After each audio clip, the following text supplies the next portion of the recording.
Moving away from procurement, the Director of Public Prosecutions, Renson Ingonga, has recommended corruption and economic crimes charges against Bomet Governor Professor Hilary Barchok and former Bungoma Governor Wangamati, following investigations by the Ethics and Anti-Corruption Commission.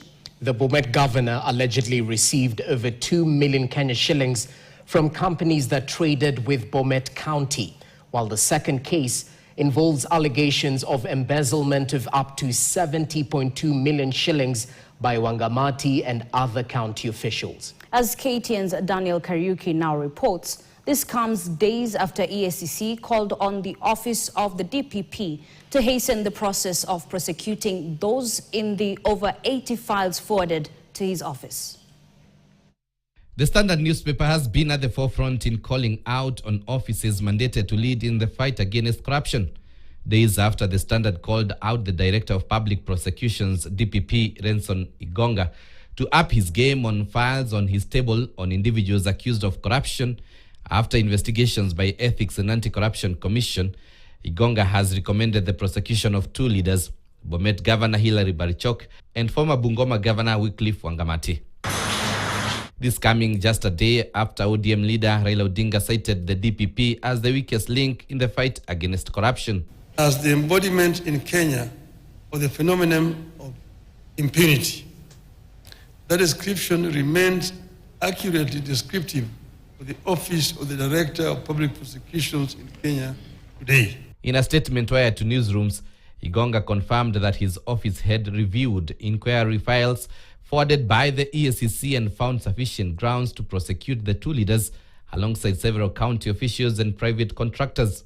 The inquiry into Barchok centered on allegations of conflict of interest and receipt of 2.7 million shillings from companies that conducted business with the county government of Bomet between the financial years 2019-2020 and 2024-2025. Ingonga added that the investigations established evidence to sustain charges including conflict of interest, unlawful acquisition of public property, and acquisition of proceeds of crime.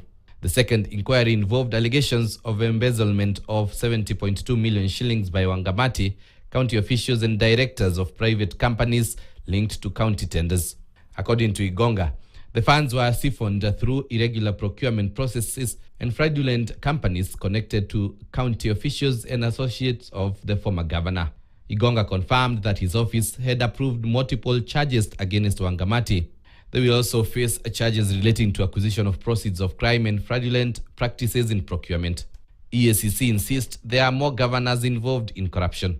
4 of these cases involve current and former county governors. This also involves 2 cabinet secretaries, former cabinet secretaries, that is, principal secretary, CEOs, and MDs of various state corporations. The DPP also confirmed that investigations into Kiambu County Governor Paul Kimani Wamatangi and Marsabit Governor Mohamed Mahmoud Ali are ongoing. Daniel Kariuki, KTN. Moving on to the ongoing